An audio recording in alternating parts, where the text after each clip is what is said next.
si on considérait que la Chine aujourd'hui c'est un pays riche, ce n'est pas vrai parce que tout cet argent était gagné avec le sang et le sueur. Donc c'est des ouvriers chinois et même des entrepreneurs chinois travaillent très dur pour gagner cet argent-là.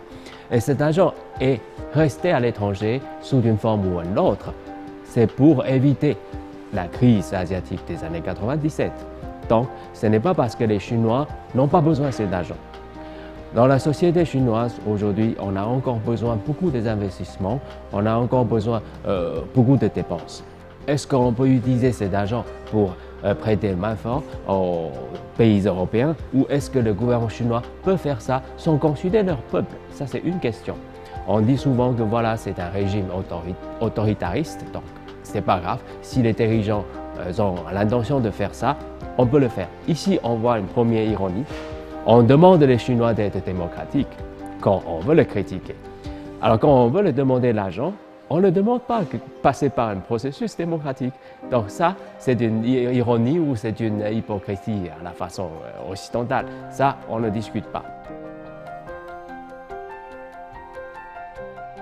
La Chine est en train de passer par une période de fort contraste. Donc on voit il y a une croissance économique extrêmement rapide, en moyenne 8 à 9% par année. Ça, c'est une croissance économique que tout le monde admire. Mais le problème, c'est la croissance économique et les fruits du développement économique n'ont pas été partagés également. Parce qu'on a coincé dans cette idéologie d'égalitaristes trop longtemps et on pense que ça va affecter l'efficacité économique, donc on va le laisser à côté. Ça veut dire on le met entre guillemets, on ne le touche pas. Alors, le résultat de cette décision est la croissance rapide de disparité entre les différentes régions, entre les différentes classes. Donc on voit qu'il y a déjà des nouveaux enrichis dans les grandes villes avec les Mercedes, avec le BMW et habiter dans un grand gratte-ciel et acheter le Louis Vuitton, acheter tous les produits luxe. Mais derrière cette façade si flamboyante et si prospère, on voit la majorité des Chinois, 99% des Chinois qui travaillent dans une condition très très dure.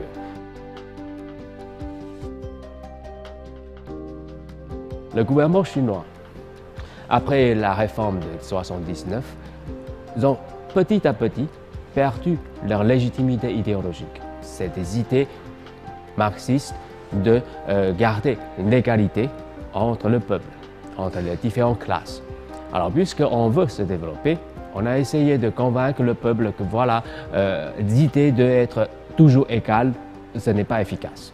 On est en train de chercher l'autre idéologie pour remplacer ces idéologies des égalités, égalitaristes. Alors dans ce cas, le peuple demande que le gouvernement chinois garantit la performance économique.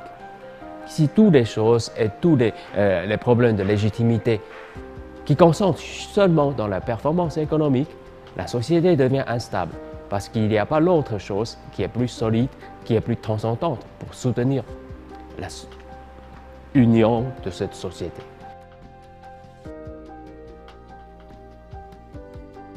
La Chine est complètement consciente de leur taille, de leur puissance. Mais le problème, c'est que la Chine est également consciente de leur influence réelle.